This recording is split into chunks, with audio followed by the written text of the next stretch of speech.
2024 PO paper එකේ part A එකේ 10 වෙනි ප්‍රශ්නය ත්‍රිකෝණමිතිය ගානක් තියෙන්නේ. ඒකේ තියෙන cot theta බෙදීම 1 දන sin theta ධන cot theta බෙදීම 1 වෙන sin theta 4යි cosec 2යි theta බව පෙන්වන්නලු. A9 cot theta බෙදීම ඒ කියන්නේ අර කලින් තිබි ප්‍රකාශනය සමානයිලු 8යි cos 2යි theta විසඳන්න කියලා අපිට කියනවා. හරි. බලමු මොකද්ද කරන්න තියෙන්නේ කියලා. cot theta බෙදීම 1 දන sin theta ධන cot theta බෙදීම 1 වෙන sin theta සමානයි 4යි cosec 2යි theta බව පෙන්වන්න. 4යි cosec 2යි theta බව පෙන්වන්න කියලා තමයි කියන්නේ. හරි. අපි ඕක වම් පැත්තෙන් ගණන හදන්න පටන් ගමු. LHS. හරිද?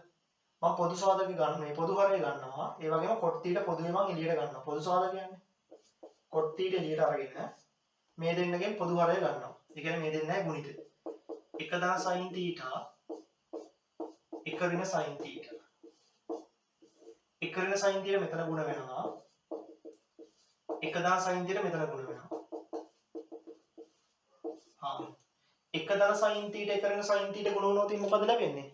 1 දන sin theta ගුණ කිරීම 1 වෙන sin theta කියන්නේ 1 ඍණ sin වර්ග theta. 1 ඍණ sin වර්ග theta. 1 ඍණ sin වර්ග theta. 1 ඍණ sin වර්ග theta කියන්නේ cos වර්ග theta. cos වර්ග theta. 1 ඍණ sin වර්ග theta කියන්නේ cos වර්ග theta. එහෙනම් මෙන්න එනවා cot theta මෙයාට කැපෙනවා 1 1 2. 2 බෙදීම 1 ඍණ sin වර්ග theta. හරිද? cot theta කියන්නේ cos theta බෙදීම sin theta. ගුණ කිරීම 2 බෙදීම 1 ඍණ sin වර්ග theta කියන්නේ cos වර්ග theta. 1 cos theta එක කැපෙනවා. එතකොට ඉතුරු වෙනවා 2 යට sin theta cos theta. උඩයි යටයි දෙකම දෙකෙන් ගුණ කරනවා. හරිද? එතකොට උඩ 2 වරක් 2 4යි. යට එනවා 2යි sin theta cos theta. 2යි sin theta cos theta කියන්නේ sin 2යි theta.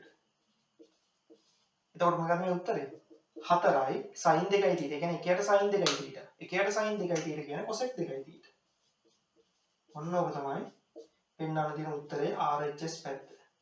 4යි cosec 2යි theta. ඊට පස්සේ අපිට කියනවා මෙන්න මේ ප්‍රකාශනයම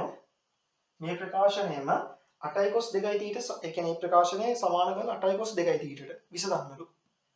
එතකොට මේ ප්‍රකාශනය වෙනුවට අපිට ගන්න පුළුවන් කවුරු කියලාද? 4යි cosec 2යි theta. එහෙනම් 4යි cosec 2යි theta සමාන වෙනවා 4යි cosec 2යි theta සමාන වෙනවා 8යි cos 2යි theta. 8යි cos 2යි theta. cosec කියන්නේ 1ට sin 2යි theta. 8යි cos 2යි theta. 8ට 4 කැපෙනවා 2යි. මේ sin 2යි theta මෙහි ගුණ කරා. 1 සමානයි 2යි. මෙයා මෙහි ගුණ වෙනවා. sin 2යි theta cos 2යි theta. sin 2යි theta cos 2යි theta කියන්නේ sin 4යි theta. sin 4යි theta. එතකොට 1 කියන්නේ sin වලින් නම් 5 බෙදීම 2. එතකොට sin 4යි theta සමාන වෙනවා sin 5 බෙදීම 2ට. එහෙනම් 4යි theta සමානයි n5 ධන ඍණ 1 n වෙනි බලය වරක් 5 බෙදීම 2. එහෙනම් theta කියන්නේ n5 බෙදීම 4 ධන ඍණ 1 n වෙනි බලය වරක් 5 බෙදීම 8. ඔන්න ඕක තමයි උත්තරේ. මේ n කියන්නේ මොකද්ද? අවයවයක් z. ඔන්න උත්තරේ. ඒ තමයි 2024 part A එකේ අවසාන ගාන ත්‍රිකෝණමිතිය.